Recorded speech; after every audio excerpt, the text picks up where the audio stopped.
డబ్బు, అనారోగ్యం, ఉద్యోగం, వ్యాపారం, అప్పులతో బాధపడుతున్నారా? మీకోసమే లాంచ్ యువర్ ఫ్యూచర్ ప్రోగ్రామ్. అమ్మా నమస్తే అమ్మా. నమస్తే అమ్మా. అమ్మా ఇప్పుడు ప్రతి వాళ్ళు కూడా చాలా ఇప్పుడు అట్రాక్ట్ అయిపోతుంది ప్రేమ, లవ్ అని చెప్పేసి. అంటే ఏ దానికైనా అదే రీజన్ చెప్తున్నారు. ఇప్పుడు యంగ్స్టర్స్ కావచ్చు, లేదంటే పెళ్ళైన తర్వాత అయినా కానీ నాకు నీ దగ్గర ప్రేమ లేదు, నాకు వేరే చోట ఎక్కడో ప్రేమ ఉందని చెప్పేసి ఇలాంటి ఇష్యూసే ఎక్కువగా తెలుస్తూ ఉన్నాయి, మనం చూస్తున్నాం. అంటే అందరూ అంటున్నారు లవ్ అని, ప్రేమ అని, కానీ కొన్నిసార్లు ఏంటంటే అది కొన్ని అబద్ధం అవుతుంది. అది దాన్ని వాళ్ళు తెలుసుకునే లోపే అంత అయిపోతుంది. మళ్ళీ తెలుసుకున్నా గానీ వాళ్ళు ఏం చేయలేకపోతున్నారు, చాలా నష్టపోతున్నారు, ఫ్యామిలీ లాస్ అవుతుంది, ఇట్లా ఫ్యామిలీ పోతుంది, పరువు పోతుంది, ఇలాంటివన్నీ జరుగుతున్నాయి.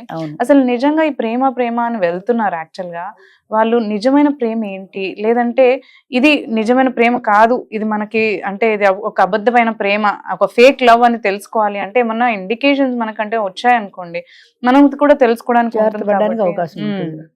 First of all mental maturity ఉండాలమ్మా. అంటే ఏది ఫేక్, ఏది నిజమో, ఏది అబద్ధమో తెలుసుకునే పరిణితి చెందిన మనసు ఉంటే దాన్ని గుర్తించగలుగుతారు. అదేదో సినిమాలో, చిరంజీవి సినిమాలో చూసాము, సౌందర్య వాడు రక్తాక్షరాలతో నాకు లవ్ లెటర్ రాశాడు తెలుసా అంటారు. అది లవ్ అని నమ్మింది, వాడిని ప్రేమించింది, నగల మూట తీసుకుని వాడితో సహా వచ్చేసింది. వాడు శుభ్రంగా నగల మూట తీసుకుని వెళ్ళిపోయాడు. అంటే వాడిది ఫేక్ లవే కదా, డబ్బుల కోసమనే ప్రేమించాడు. కానీ ఈ అమ్మాయికి అది తెలియక నిజం అనుకుని ప్రేమించి మోసపోయింది. సో ఏది లవ్ మంచి, ఏది చెడ్డ అని తెలుసుకోవాలి అన్నప్పుడు సహజంగా తప్పు చేసేవాళ్ళు ఎక్కువ మాట్లాడతారు, ఎక్కువ ప్రేమను వ్యక్తం చేస్తారు, ఎక్కువ సార్లు అబ్బో నువ్వంటే నాకు ఎంత ఇష్టమని 10 సార్లు చెప్తారు. అంటే ఓవర్ యాక్షన్ అనమాట. ఓవర్ యాక్షన్ చేస్తున్నప్పుడు మనకి డౌట్ రావాలి. నేను చాలా మంచిదాన్ని 10 సార్లు నాకు నేనే సోత్కర్ష చెప్పుకున్నాను అనుకో, అది అబద్ధం అని తేలుతుంది. అంటే మనసులో ఎక్కడో గిల్టీ ఫీలింగ్ ఉంది, నేను మంచిదాన్ని కాదు అనుకుంటారేమో ప్రజలు అని. అందుకని వాళ్ళు అనుకోవాలని మనం 10 సార్లు చెప్తాం. 10 సార్లు చెప్తుంటే ఈజీగా అవతల వాళ్ళకి అర్థమైపోవాలి. అంటే వాళ్ళకి ఆ పాటి మెచ్యూరిటీ ఉంటే అర్థమైపోయాలి, ఓ ఇదంతా ఒట్టి సుత్తి కొడుతోంది అని. అందుకని అది ఫేక్ అని ఎప్పుడు తెలుస్తుందంటే వాళ్ళు అతిగా ప్రవర్తించడం, అంటే అతిగా ప్రేమను వ్యక్తపరచడం పదే 1-4 సార్లు నిన్ను నేను ఎంత ప్రేమిస్తున్నానో. ఒక షేక్స్పియర్ది అనుకుంటాను, ఒక నాటకం ఉంది, కార్డీలియా అని, కింగ్ లియర్ అని ఒక నాటకం ఉంది. అందులో ఆయనకి రాజుగారికి 3 కూతుళ్ళు. ఆ పెద్ద కూతురు చిన్న కూతురు ఎప్పుడు నాన్న నిన్ను మేము ఎంత ప్రేమిస్తున్నామో తెలుసా అని పదే చెప్తూ ఉంటారు. 2 కూతుళ్ళు. 3వ కూతురు ఎప్పుడు చెప్పదు, ఆవిడ పేరు కార్డీలియా. 3వ కూతురు చెప్పదు. ఆయనకి 2 కూతుళ్ళు నన్ను ఇంత ప్రేమిస్తుంటే ఈ అమ్మాయి ఏంటి మాట్లాడేదని అడుగుతాడు, ఏంటి నువ్వు నన్ను ప్రేమించట్లేదా అని. అంటే అమ్మాయి ఏం చెప్తుందంటే, తండ్రిగా నేను ఎంత ప్రేమించాలో అంతా నేను ప్రేమిస్తున్నాను అని చెప్తుంది. ఆ మాట రాజుగారికి నచ్చలేదు. వీళ్ళంతా ఇంత వర్ణించి చెప్తుంటే ఈ అమ్మాయి ఏం చెప్పలేదు అనుకొని ఆ అమ్మాయిని బయట పొమ్మన్నాడు. వెళ్ళిపోయింది. చిట్ట చివరిలో ఆయన రాజ్యం పోయింది, వీళ్ళు లాక్కున్నారు. సరే ఆయన అడవులు పట్టి తిరుగుతుంటే అప్పుడు ఆ 3వ కూతురే చూసి ఆయన రక్షించి తీసుకొచ్చింది. సో తీసుకొచ్చింది, ఆయన్ని సాకింది. అంటే ఆయన కేర్ టేకర్గా ఆయన కావాల్సిన మంచి చెడ్డలన్నీ చూసుకుంది. అంటే తండ్రిగా ఎంతవరకు ప్రేమించాలో అమ్మాయి అంతవరకు ప్రేమించింది. నిజంగా కబుర్లు చెప్పిన వాళ్ళు మాత్రం ఏమీ వదిలేశారు ఆయన్ని. చివరికి ఈ అమ్మాయి చూసింది. అంటే దాన్ని బట్టి మనం అర్థం చేసుకోవాల్సింది ఏంటంటే నిజమైన ప్రేమ చేతల్లోనే మాటల్లో ఉండదు. అలానే చెప్పచ్చు, 1-2 సార్లు నీ ప్రేమను వ్యక్తపరచచ్చు. 1-10 సార్లు చెప్తున్నావు అంటే నీ ప్రేమ ఫేక్ ఏమో అనే అనుమానం వస్తుంది. అనుమానం తెచ్చుకోవాలి కూడా. ఇప్పుడు ఎగ్జాంపుల్గా వాళ్ళు ఏదైనా ఒక టెస్ట్గా చెప్పారనుకో, ఇదిగో నాకు ఇది కావాలి, నాకు ఈ అవసరం ఉంది అని చెప్పారనుకో, ఇంత నిన్ను ప్రేమిస్తున్నాను, నీకోసం ప్రాణం ఇచ్చేస్తా అని చెప్పిన మనిషి ఆ అమ్మాయి అవసరానికి ఆదుకొని వాడికి ఏం ప్రేమ ఉన్నట్టు? అంతే. అమ్మాయికి ఏదో ఒక ఆపద వచ్చింది, ఈ ఆపదలో నీ సహాయం నాకు కావాలి అని అడిగింది, వాడు సహాయం చేయలేదు, తప్పుకున్నాడు. అంటే నీ మీద నిజమైన ప్రేమ లేదు వాడికి. అవసరమైతే నీ పక్కన నిలబడగలగాలి కదా. అంచేత ఎప్పుడైతే వాడు నిలబడలేదో ఆ ప్రేమ ఫేక్ అని అర్థం. అంతేగాని నీకు చీర కొనిచ్చేస్తే ప్రేమ ఉన్నట్టు, ఒక నగిచ్చేస్తే ప్రేమ ఉన్నట్టు కాదు. కుక్క బిస్కెట్లు పెట్టి దూదు అని కుక్కను పిలిచినట్టు నువ్వు కూడా పటాయించడానికి నువ్వు వాళ్ళ లైన్లో పడేదాకా ఏదో ఒకటి చూపిస్తాడు. సినిమా తీసుకెళ్తాడు, షికారు తీసుకెళ్తాడు, వాడు గిఫ్ట్ కొనిస్తాడు, అబ్బాయి ఇవన్నీ కొనిస్తున్నాడు, నాకు ఎంత ప్రేమో అని అనుకోవడానికి వీల్లేదు. అది నిజమైన ప్రేమ కాదు. వాడు అవసరం తీర్చుకోవడం కోసం మాత్రమే ఇలా చేస్తున్నాడు. ఎంతమంది ఆడపిల్లలు ఇలా ప్రేమను నమ్మి ఇంట్లోంచి డబ్బు తీసుకుపోయి, నగలు తీసుకుపోయి, వాడు ప్రేమను నమ్మేసి వెళ్ళిపోయిన వాళ్ళు. ఇప్పుడైతే అసలు ఫ్యామిలీలో ఉండే ఆడవాళ్లే వెళ్ళిపోతున్నారు, పిల్లల్ని కూడా చంపేసి. అవును వాడిని ప్రేమించాము వాడి ప్రేమ కోసమని. అని చెప్పి వాడి ప్రేమ పోనీ భర్త అంటే నిన్ను ప్రేమించలేదు అనుకో, నీ బిడ్డల మీద నీకు ప్రేమ ఉండాలి కదా. ఉండాలి.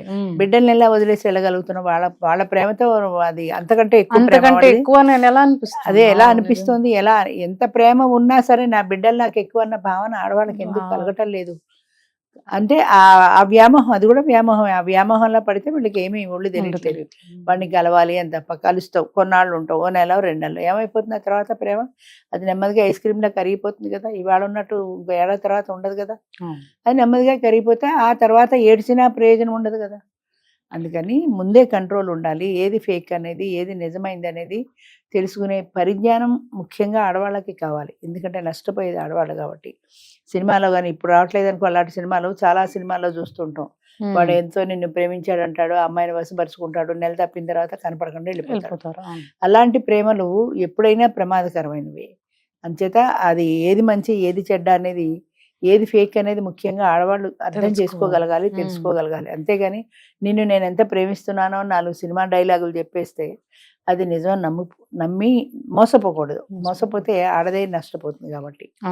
అంచేత ఆ పరిజ్ఞానం ఉండాలి, అన్నిటికీ మించి కంట్రోల్ ఉండాలి. 4 కబుర్లు చెప్పగానే ఆ ట్రాప్లో పడిపోయే ఇలాంటి పరిస్థితి ఆడదానికి రాకూడదు. తర్వాత ఇంకొక విషయం ఏంటంటే, ప్రేమించిన వాళ్ళు ఎంత దూరంలో ఉన్నా ఆ వ్యక్తి సుఖం కోరుకుంటారు. ఇప్పుడు ఈ కత్తులు పెట్టి కాలేజీలో నన్ను ప్రేమించలేదని చంపేసే కుర్రాళ్ళని చూస్తుంటాం.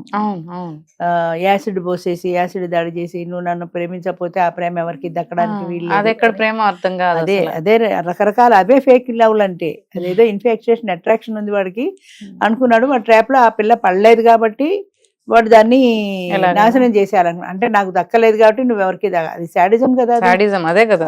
అంచేత అలాంటి ఫేక్ సైకో లక్షణాలు అవి. అలాంటి ఫేక్ లవ్ల పట్ల ఆడవాళ్ళు చాలా జాగ్రత్తగా ఉండాలి. ఇంకోటి ఏంటంటే, నిజంగా ప్రేమించిన వాళ్ళు ఆ మనిషి క్షేమం కోరుకుంటారు, వాళ్ళ ప్రెజెన్స్ లో గానీ అబ్సెన్స్ లో గానీ. ఆ అమ్మాయికి ఏదైనా చెయ్యగలిగిన సహాయం దూరం నుంచి అయినా సరే, వాడు ఏ సహాయం చేయగలిగినా సహాయం చేస్తారు. అంతే, నన్ను పెళ్లి చేసుకోలేదు కదా నాకేంటి అని పూర్తిగా వదిలేసినా పర్వాలేదు.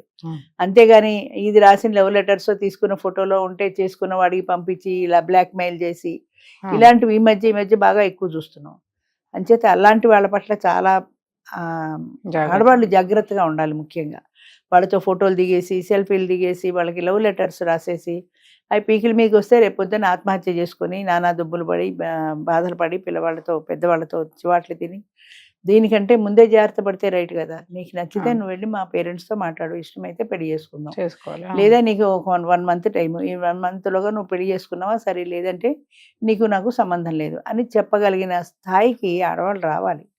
ముఖ్యంగా రాలేకపోతున్నారు. అంటే ఆ ప్రేమ అనే పిచ్చిలో పడిపోతున్నారు. వాళ్ళు 4 మాటలు చెప్తే నమ్మేస్తున్నారు. దాంతోపాటు ఆ మైకంలో ఆ వ్యామోహంలో దేనికైనా సరే రెడీ అయిపోతున్నారు. కరెక్ట్. అంచేత దానివల్ల ఆడదానికే నష్టం వస్తుంది మగాడి కంటే. అలాంటి మగాళ్ళు దెబ్బలాడతారు, మాలో బాధలు లేవా అని. ఉన్నవాళ్ళు ఉండొచ్చు, ఒకరు ఇద్దరు, కానీ ఎక్కువ నష్టపోతున్నది ఆడవాళ్ళు కదా. అంచేత జాగ్రత్తగా ఉండవలసింది ఆడవాళ్ళు. ఏది ఫేక్ లవ్ ఏది రియల్ లవ్ అనేది వాళ్ళు తెలుసుకోవాలంటారు. రియల్ లవ్ చేసిన వాడు నిజంగా నువ్వు ఎంత దూరంలో ఉన్నా సరే నేను ఇష్టపడతాడు, నీకు ఏ అవసరమైనా ఆదుకోవడానికి సిద్ధంగా ఉంటారు. అదే రియల్ లవ్ అనుకోవాలి. ఫేక్ లవ్ అయితే అలా చేయడు, నాకేం సంబంధం, నువ్వు నన్ను పెళ్లి చేసుకోకపోయాక వెళ్ళిపోతాడు. థ్యాంక్ యూ అమ్మా.